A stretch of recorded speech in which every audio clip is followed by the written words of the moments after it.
This is the DarwinFPV BabyApe Mini III. It's a pocket-size 2-inch drone that packs a surprising amount into this very small and cute frame.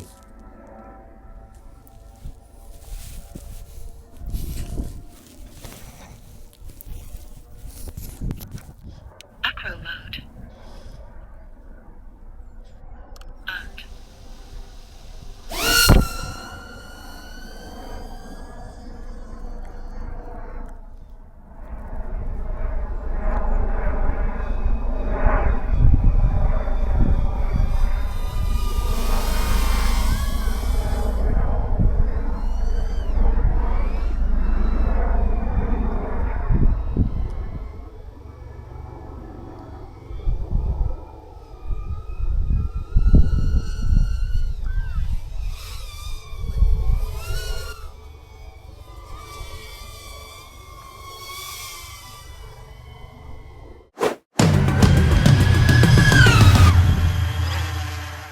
Today I'm taking a look at this super cute DarwinFPV BabyApe Mini III. It's a tiny 2-inch freestyle quad that's been getting a lot of attention, and I wanted to see how it actually holds up in the real world, not just on a spec sheet. Now, I've been flying it in both Acro and smoother, more cinematic styles.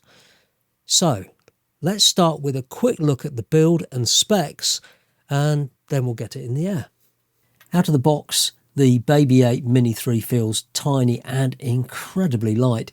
It's well under 100 grams, and when you add this battery, it's something like 99.7, so that means no registration hassles in most parts of the world.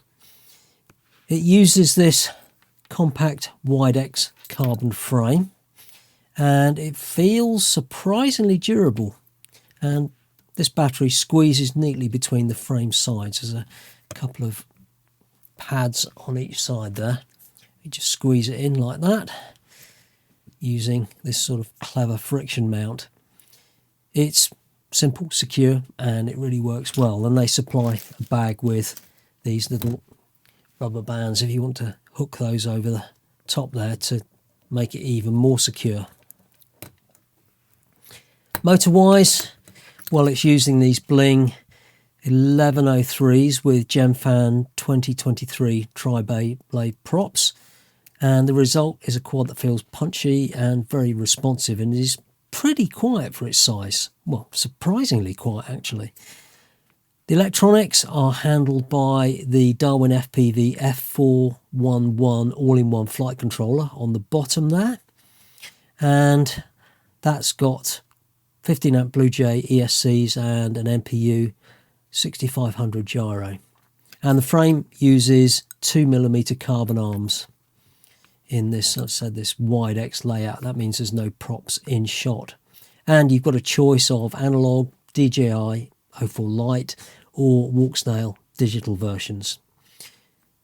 Prices start at around $160, which is around £130 in the UK.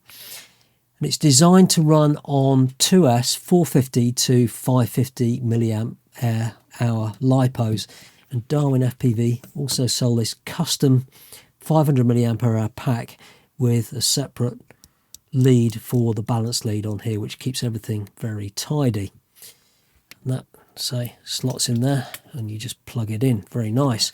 But you're not locked into using their batteries. I've been using these GMB 2S 450 milliamp hour batteries, and they fit in nicely as well.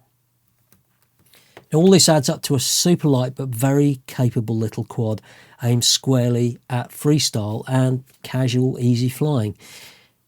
The all-in-one flight controller also integrates an SPI 2.4 GHz ELRS receiver, giving you the usual low latency reliable control that you'd expect these days.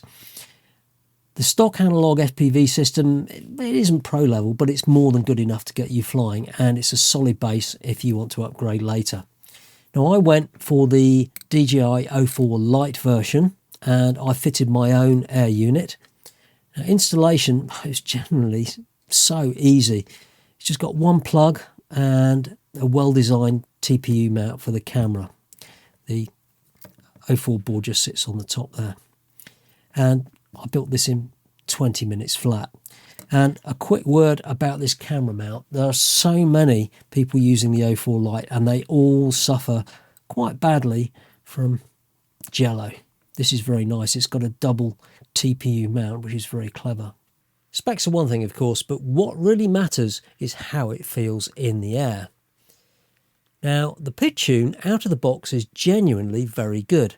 It feels locked in and predictable without being twitchy or nervous, which is something a lot of these small quads really struggle with. In Acro, it's very responsive and precise, but still forgiving enough that you're not constantly fighting it. And because it isn't a whoop, it behaves itself properly. No nasty yaw washout and very minimal prop wash. What surprised me most is how well it transitions into smoother cinematic flying. Back off the sticks and it settles down very nicely, holding a line without oscillations or weird mid-throttle behaviour. For something this small, it feels remarkably composed. One of the standout points for me is the camera setup. There's no Jello here at all, and that's down to a properly designed camera mount, not software fixes or endless tuning. It's solid, it's clean, and it just works. The footage looks good straight away. Flight times are around 4 to 5 minutes depending on exactly how you fly. If you're pushing it hard in full send acro, expect closer to 3 minutes. Ease off and fly smoother lines and you'll stretch it out a little bit more. For a 2-inch quad, that's exactly where you'd want it to be. And overall, it feels confident in the air, fun to fly, and it's very easy to get along with. So there you have it. The DarwinFPV BabyApe Mini III is a cleverly engineered little freestyle quad that you can pretty much throw in a pocket and fly, well, almost anywhere. Its lightweight build and well-chosen specs make it ideal for those quick sessions, a bit of park flying, or just everyday FPV fun. And there's loads of options available, analog, digital, DJI, Walksnail, so you can pick whatever suits your budget and however you like to fly. Prices are pretty reasonable. They start at around $160, so check out the links in the description for those options and prices.